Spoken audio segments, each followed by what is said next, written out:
में बोला गया कि क्राइम रेट 0 होगा, लेकिन जितनी चेन स्नैचिंग मर्डर्स इस टाइम में जम्मू के बीच में हुए, शायद इससे पहले कोई कभी नहीं हुए, और इसकी जवाबदेही कौन तय करेगा।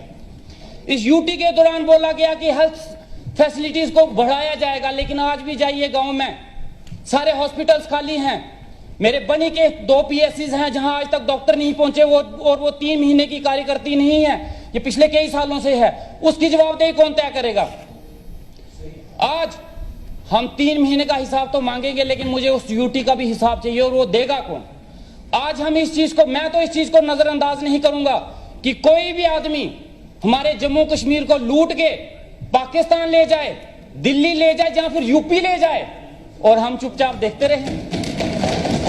यहां पे लोग बाहर से जब यहां पे काम करने के लिए आते हैं ना जनाब, उनको देखना सुकड़े हुए बुरी हालत, और जब यहां से जाते हैं ना ऐसे फिटे हुए होते हैं, क्या हालत, उनके चेहरे भी लाल हो जाते हैं। और हम लोग जो पहले से अच्छे हंसते कट्टे थे, आज उनका वजन देखो 30-40 किलो पहुंच गया है।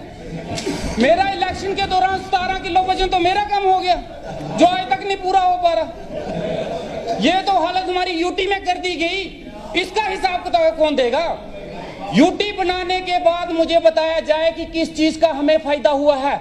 हाँ, मानता हूं एक चीज, रोड के बारे में ये बात करते हैं, बोलते हैं हमने रोड बनवाए, ये बोलते हैं श्रीनगर में हमने मिलिटेंसी कम की, तो ड्रग्स किसने बढ़ाया, बेरोजगारी किसने बढ़ाई, यहाँ पे जो दंगे फसाद हुए वो किसने करवाए, वो भी तो फिर उसकी भी तो हिम्मत रखिए ना बोलने की कि वो भी सरकार हमारी थी उस समय। अच्छी बात आएगी तो बोलेंगे हमारी सरकार है, जब बुरी बात आएगी तो बोलेंगे जनाब ये कोई और ही कर गया। तो वो और है कौन, उस और को सामने तो लाया जाए हमारे। आज जनाब ये हालत है हमारे जम्मू कश्मीर की, और खासकर बनी की मैं बोलना चाहूंगा। आज बिजली के बिल आ रहे हैं वहां पे, आज बिजली के कट्स हैं वहां पे। मेरे कम से कम 5 पंचायतें ऐसी हैं जहां पे बिजली, यहां पे हमारे शाहीन साहब ने बोला, यहां पे इन्होंने अपने बारे में बताया कि मेरा इलाका बहुत पिछड़ा है। इनकी बात सुन के मुझे एक गाना याद आ गया, दुनिया में कितने गम हैं, इनका गम देखा तो मैं अपना गम भूल गया। लेकिन भाई साहब मैं फिर भी बोलूंगा, मेरा इलाका आपसे भी पिछड़ा है। ये बिजली की तारों के लिए बोलते होंगे जनाब, मेरे तो बिजली के पोल ही नहीं लगे आज तक। हमारी 5 पंचायतें ऐसी हैं, और वो 3 महीने में नहीं हुआ है, वो पिछले कई सालों से है जहां बिजली के पोल नहीं लगे आज तक। उन लोगों ने लकड़ी के खंबे लगाए, अपने पैसों से तारें खरीदी और लगा दी, और लाइनमैन पहुंच गया बिजली का बिल लेने। अब वो बिजली का बिल किस चीज के लिए दें, तार बिजली के डिपार्टमेंट ने नहीं दी, खंबे उन्होंने नहीं दिए, तो बिल किस बात का दिया जाए। जल शक्ति मिशन की बात हो रही है, ये 4 महीने पहले शुरू नहीं हुआ। जिसने शुरू किया, जिस टाइम पे शुरू हुआ, जवाबदेही उनकी होनी चाहिए। ये प्लान्स जब बने, जिन्होंने बनाई, जवाबदेही उनकी होनी चाहिए। इस यूटी के दौरान में एडमिनिस्ट्रेशन ने जिस हिसाब से काम किया है जम्मू कश्मीर में, जनाब मैं हाथ जोड़ता हूं, ये दिन दोबारा मत दिखाइए।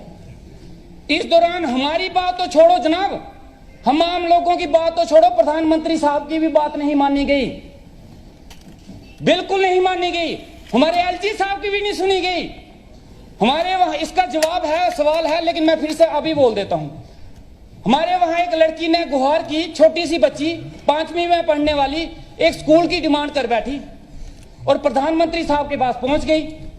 और मन की बात एक प्रोग्राम आता है। पहले मैं कंफ्यूज था कि वो मन की बात है किसकी, किसके मन की है, हमारी है या प्रधानमंत्री साहब की है। लेकिन उसके बाद पता चला कि मन की बात वो लोगों की सुनते हैं, अपनी ही नहीं करते हैं। उस लड़की की मन की बात सुनी गई।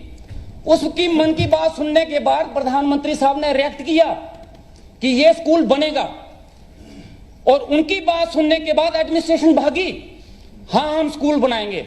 2 साल हो गया आज तक वो स्कूल नहीं बना। हमारे प्रधानमंत्री साहब की भी वो मन की बात एडमिनिस्ट्रेशन ने इग्नोर कर दी, तो आम लोगों की क्या हैसियत है जनाब। और भाई साहब वो इतने सालों से आपने क्या कर लिया, वो तो बता दो ना, आप बताइए ना आपने क्या कर दिया। उस स्कूल का एक कमरा ही बना देते। हमारी छोड़ो भैया, हमारी छोड़ो, इस प्रधान, और भाई साहब मेरी बात सुनो, हमारी छोड़ो, प्रधानमंत्री साहब की इज्जत रखने के लिए कमरा बनवा देते। वो हम बनवाएंगे ना, बनवाएंगे जनाब, देखिएगा हमारे कार्यकाल में बनेगा, जरूर बनेगा और अब बढ़िया बनेगा। इतना ही नहीं, हमारे वहां पे एक दरिया है, वहां पे स्कूल के बच्चे बह गए। एलजी साहब ने बोला कि 2 महीने के अंदर अंदर यहां पुल बनेगा, आज तक वो पुल भी नहीं बना। एलजी साहब की बात भी नहीं सुनी गई, तो जनाब हमारी बातों की क्या औकात है, हमारा क्या सुना जाएगा। हमारा ये हाल था कि एनआरएचएम में रह के हमने डिमांड की थी एक बार, 3-4 महीने के लिए टर्मिनेट कर दिए गए थे। उस टर्मिनेशन की सैलरी भी नहीं मिली है। मैडम अगर हो सके तो प्लीज सैलरी रिलीज कर दीजिए, बहुत मेहरबानी होगी अगर आपकी सैलरी रिलीज हो जाए हमारी, तो प्लीज देखिएगा उसके बारे में। ये हालत हुई है। इस दौरान में जिसने बोलने की कोशिश की गई उसकी डिमांड तो पूरी नहीं हुई है, लेकिन उसके ऊपर लाठीचार्ज जरूर हुआ है, अच्छा खासा लाठीचार्ज हुआ है। उसको बोलने का कोई हक नहीं था, कोई बोल नहीं सकता था। इस यूटी से हम ही परेशान नहीं है, परेशान ये भी हैं, लेकिन मजबूरी है, नहीं बोल सकते। समझ गए ना, मजबूरियां होती हैं कुछ की, नहीं बोल सकता इंसान, वो इनकी मजबूरी मैं समझता हूं। यूं ही कोई बेवफा नहीं होता, कुछ तो मजबूरियां इनकी भी रही हैं। तो चलो कोई बात नहीं, लेकिन मैं चाहता हूं कि स्टेट बने। और बड़े से मुद्दे हैं, जैसे एनआरएचएम का मुद्दा था, मैं एनआरएचएम से आया हूं, मैं चाहूंगा कि एनआरएचएम के ऊपर कोई पॉलिसी बनाई जाए। काफी देर से लोग जो हैं एनआरएचएम में लगे हुए हैं, लेकिन आज तक उनकी कोई जॉब पॉलिसी नहीं बनी है। आज भी वो लोग जॉब पॉलिसी के लिए तरस रहे हैं, और कुछ नहीं हो तो मैं चाहता हूं कि उनकी सैलरी बढ़ाई जाए। उसके बाद अभी एक बरसात हुई है जनाब, एक बरसात हुई है, हम पानी के लिए बात हो गई। अब मैं डरता हूं कि अगली बरसात ना हो जाएगी। एक बरसात में हमारे रोड्स के और जो पिछले रोड्स के काम चले हैं उनकी पोल खुल के आ गई है बाहर। एक भी रोड एक भी डंगा अपनी जगह पे नहीं है, सब बह गए हैं। अब मुझे फोन पे फोन आते हैं कि जनाब रोड खुलवाओ। अब मैं रोड खुलवाऊं कैसे? अब मुश्किल ये आ गई है कि अब रोड खुलवाने हैं। ये जो रोड के इतने इतने बड़े शोशे चल रहे थे ना, वो रोड ना अपनी जगह। और दूसरी बरसात में मुझे लगता है वो रोड का नामो निशान भी गुम हो जाए, वो सैटेलाइट से ढूंढना पड़ेगा यहाँ कोई रोड था भी या नहीं था। इसके साथ ही ये हालत आज की हमारी कार्रवाई खत्म होती है। एक सर 5 मार्च बरोज बुधवार सुबह 10 बजे फिर इसी जगह मिलेंगे।